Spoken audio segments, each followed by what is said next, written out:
अस्सलामुअलैकुम। मेरा नाम है मोहम्मद ज़ैफ़र अली और आप लोग देख रहे हैं chapter number 3 biodiversity from class 9 biology.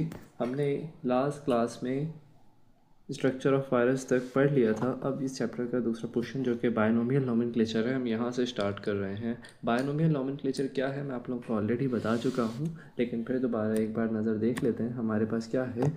हमारे पास बायनोमियल नोमेनक्लेचर को इंट्रोड्यूस करने वाले पहले इंसान जिन्होंने इसको फ्रेम किया था वो कौन थे? Carlos Linnaeus. इन्होंने ये बोला था कि हमारे पास जो साइंटिफिक नेम है वो जीनस पे और स्पीशी ऑफ लिविंग ऑर्गेनिज्म पे रख किया जाए।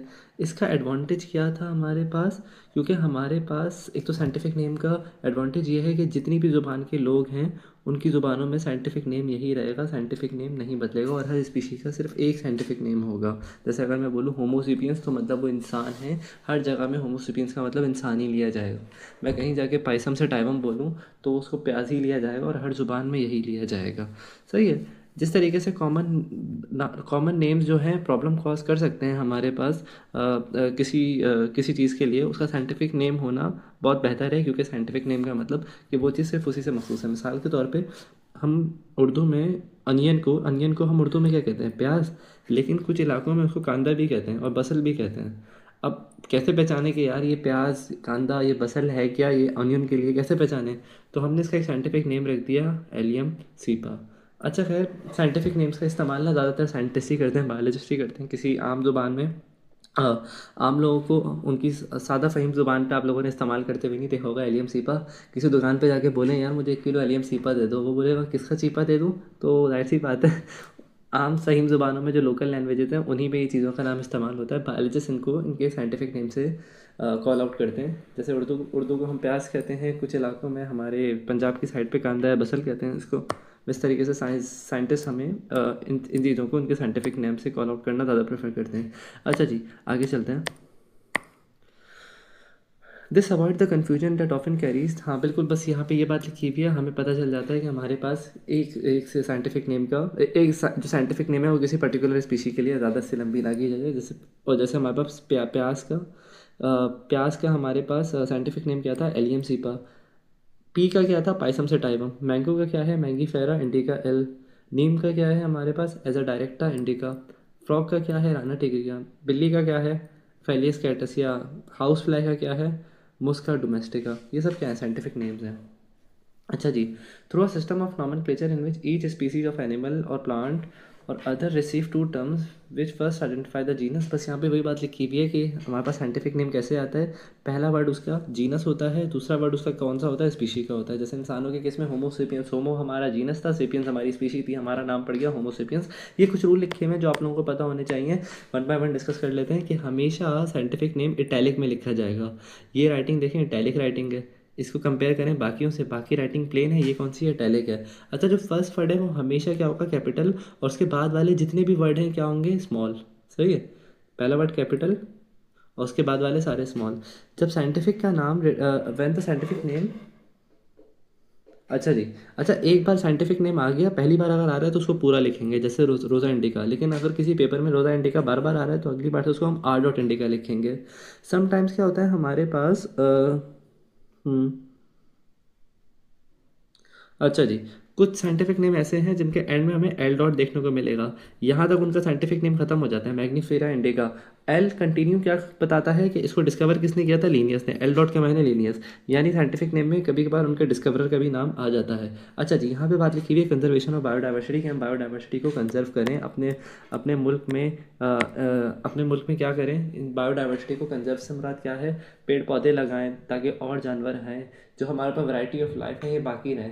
आप लोगों को पता होनी चाहिए कि हर साल पाकिस्तान से 10 से 15 नायाब तरीन जानवरों की नस्लें ख़त्म होती जा रही हैं। मतलब अब वो पाकिस्तान में दोबारा कभी नहीं आ सकती, क्योंकि उनकी नस्लें पाकिस्तान में ख़त्म हो गई हैं।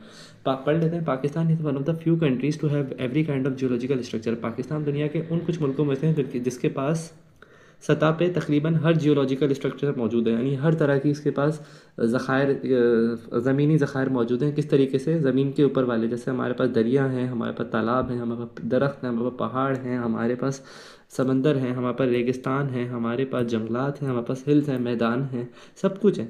हमारे पास समंदर की कोस्ट लाइनें हैं, यहाँ तक कि कराकोरम रेंज है, नॉर्दर्न पाकिस्तान और पाकिस्तान है। इसके बावजूद अच्छा हाँ, इतनी सारी चीज़ों में हमारे पास क्या क्या है, मुख्तलिफ माहौल में रहने वाले जानवर हैं, यानी एक रिच बायोडाइवर्सिटी है। अब ज़रा सुनना, arid and semi arid regions cover almost 80% of land area, यानी हमारे पास बंजर ज़मीन तकरीबन आपका 80% ज़मीन रुकबा ज़मीन पाकिस्तान का ज़मीनी रुकबे को टेक ओवर कर चुकी हैं। इसकी वजह से हमारे पास तकरीबन पिछले 30 सालों में एक बड़ी तादाद है जानवरों की, वो ख़तरे में, किस चीज़ के ख़तरे में, कि वो उनकी नस्लें ख़त्म होती जा रही हैं। सही है। उसकी वजह क्या है, डिफॉरेस्टेशन, जंगलात काट रहे हैं, टिम्बर माफिया जाके दरख्त काट रही है और तंदूर वालों को देती है दरख्त जलाने के लिए। ओवर ग्रेजिंग, सॉइल को आपने ज़मीन पे क्या किया, जिस ज़मीन पे आपकी फसल उगती थी आपने उसको लैंड माफिया को दे दिया, ज़मीन माफिया को दे दिया, वहाँ पे हाउसिंग सोसाइटीज़ बन रही है। सॉइल इरोजन, सॉइल आपकी बेकार है। सैलिनिटी, पानी, उस ज़मीन के नीचे के पानी के ज़खायर कम हो रहे हैं। सही है। ये सारी चीज़ें क्या किसकी तरफ लेके जा रही हैं, बायोडाइवर्सिटी से, आपके मुल्क में बायोडाइवर्सिटी को ख़त्म कर रही हैं। आपने इन चीज़ों को रोक लिया, आपके मुल्क की बायोडाइवर्सिटी बच जाएगी, कंजर्व हो जाएगी। अच्छा जी, अब वजह देख लेते हैं बायोडाइवर्सिटी को क्यों बचाना है। बायोलॉजिस्ट ने हमें ये बात समझाई है कि ग्लोबल इकोसिस्टम ख़त्म हो जाएगा अगर बायोडाइवर्सिटी रिड्यूस हो गई। सही है। इसीलिए हम पे ये मैंडेटरी है कि हम बायोडाइवर्सिटी को अपना फ़र्ज़ समझ के प्रिजर्व करें। ह्यूमन शुड कंजर्व बायोडाइवर्सिटी, हमें बायोडाइवर्सिटी को बचाना चाहिए, क्योंकि इससे हमारा ही फ़ायदा है। इससे हमारा क्या फ़ायदा है, इससे हमारा ये फ़ायदा है कि हर जैसे जैसे हर स्पीशीज़ हमारे इन्वायरमेंट और हैबिटेट में रहेगी, हमें उतने ज़्यादा चीज़ें मिलेंगी, उतनी ज़्यादा ज़खायर मिलेंगी।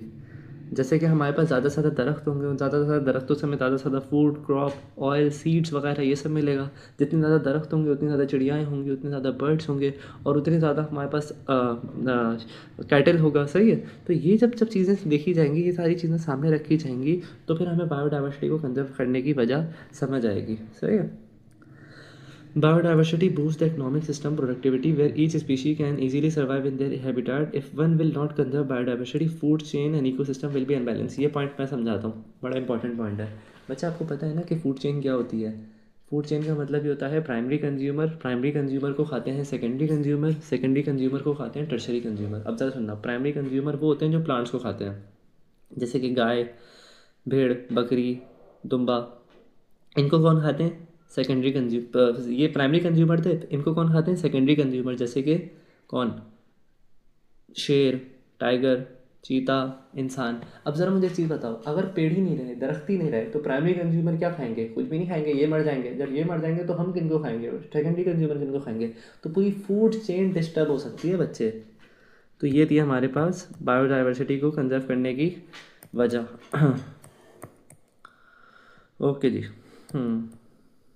अब बात करते हैं problem associated with the biodiversity के, हमें क्या प्रॉब्लम फेस करनी पड़ रही है। सबसे पहले तो हमारे पास क्या है, लैक ऑफ। अच्छा, पाकिस्तान में ना 2009 में एक प्लान हुआ था, मतलब इसका ये मैंने भी सुना था, बायोडाइवर्सिटी एक्शन प्लान।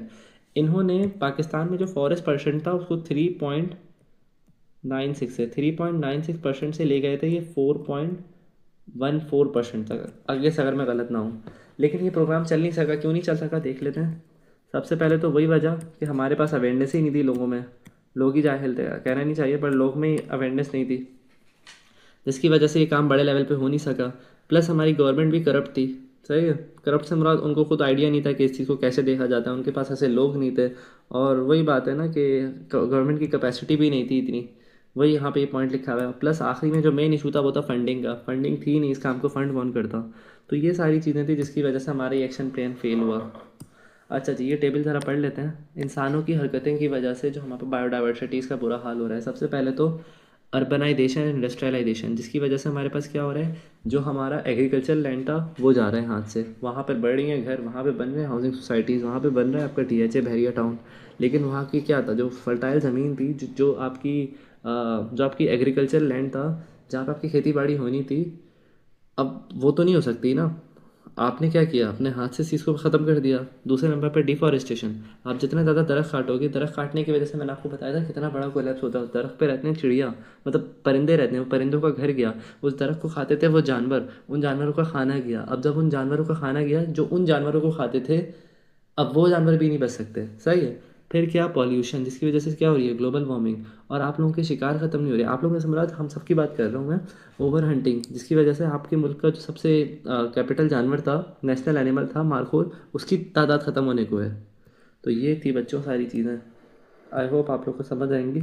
ये आखिरी 2 पेजेस रह गए हैं, बड़े आसान से, इसको भी डिस्कस करते हैं।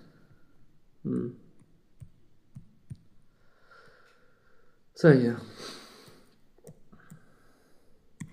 Climate changes are not only pressure on our environments. Basically climate changes ना सिर्फ हमारे, अच्छा क्लाइमेट चेंजेस सिर्फ इकलौती वजह नहीं है, हमारे माहौल में माहौलियाती तब्दीली की वजह से पॉल्यूशन भी है, ओवर एक्सप्लॉयटेशन भी है, इन्वेसिव स्पीशीज़ भी हैं, और हैबिटाट का लॉस है। आपने पूरा जंगल ही काट दिया, अब जंगल में रहने वाले जानवर कहाँ जाएंगे? अब जाहिर सी बात है, उनकी नस्लें ख़त्म होंगी।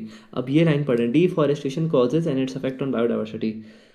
पूरी ज़मीन का 31% एरिया हमारा जंगलात ने कवर किया हुआ है, और ऑब्वियसली ये जंगलात जितने ज़्यादा होंगे उतनी अच्छी ऑक्सीजन मिलेगी, और उतने ज़्यादा लोगों के घर होंगे, उतनी ज़्यादा वाइल्ड लाइफ होंगी, उतनी ज़्यादा बायोडाइवर्सिटी होंगी। फॉरेस्ट ना हर लिहाज से आपको फ़ायदा पहुंचाता है। कैसे? आपको खाना उससे मिलता है, ताज़ी हवा मिलती है, उसी चीज़ों से आपके कपड़े बनते हैं, दवाइयाँ बनती हैं, और बहुत सारे लोग अपनी छत के तौर पर उसको इस्तेमाल भी करते हैं।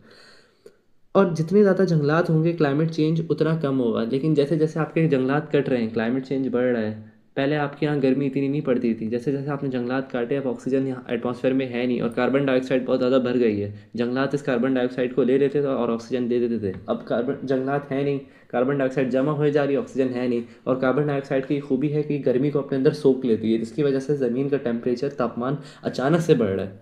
सही है। और जो बहुत ख़तरनाक की तरफ, बहुत ये माहौलियाती तब्दीली, ये एनवायरमेंटल चेंजिंग, ये ग्लोबल वार्मिंग बहुत शिद्दत पकड़ रही है, और आने वाले सालों में बहुत बुरा हाल होगा इंसानियत का।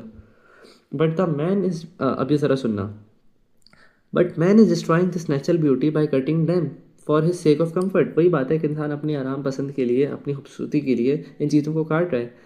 इन ट्रीज़ को काटने को, इस अमल को क्या नाम देते हैं? डिफॉरेस्टेशन। जहाँ पे हम जंगलात को काट फूट कर अपने रहने की जगह बना लें, इसको हम क्या कहते हैं? Deforestation.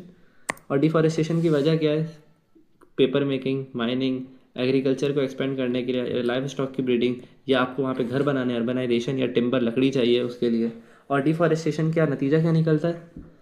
Increase concentration of green house gas, carbon dioxide. ये सब क्या कर रही हैं?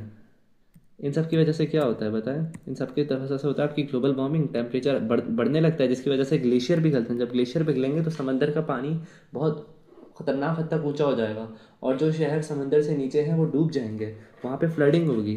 सही है। तो it is also the reason of habitat loss of wild life, जिसकी वजह से सॉइल इरोजन हो रही है, बारिशें कम हो रही हैं, क्योंकि अब कोई ट्रांसपायरेशन हो नहीं रही। ये जितने जंगलात थे उतनी ट्रांसपायरेशन होती थी, अब जंगलात है नहीं, क्योंकि डिफॉरेस्टेशन हुई है, इसलिए ट्रांसपायरेशन भी नहीं हो रही, इसलिए बारिशें भी नहीं हो रही। अब बारिशें नहीं हो रही तो पौधे उगेंगे कैसे? उनको तो पानी चाहिए ना, बड़े उसके लिए। अब बात करते हैं बच्चों इंडेंजर्ड स्पीशीज़ की, वो स्पीशीज़ जो ख़त्म होने की कगार पर हैं। क्यों? क्योंकि या तो हमने उनका शिकार कर लिया, या तो हमने उनका शिकार कर लिया, या तो वो जिस माहौल में रहते थे हमने वो माहौल छीन लिया उनसे। इंसानी की हरकतें या तो उसकी एंटरटेनमेंट के लिए या तो खाने के लिए, ये एनिमल्स क्या हो चुके हैं? इंडेंजर्ड हो चुके हैं, यानी ख़त्म होने की कगार पर हैं। इनकी नस्लें ख़त्म होने वाली हैं, और बहुत सारे जानवर तो ऐसे हैं जो अब तक ख़त्म हो भी चुके हैं।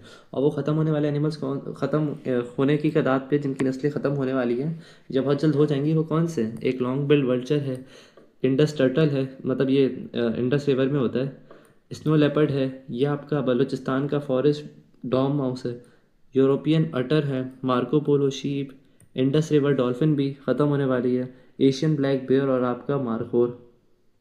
इतना कुछ हो रहा है बच्चों। चलो बच्चों, मुझे उम्मीद है ये चैप्टर आपको पसंद आया होगा। ये चैप्टर वैसे पढ़ने के लिहाज से बहुत मज़े का था। आई नो मैंने कुछ चीज़ें बहुत कॉम्प्लिकेटेड कर दी थी, बट आई होप आप लोगों को समझ आ गई होंगी। इजीली मैंने कवर कर दिया था अच्छे से। इंशाल्लाह फिर मिलेंगे अगली वीडियो में चैप्टर नंबर 4 के साथ। अल्लाह हाफ़िज़।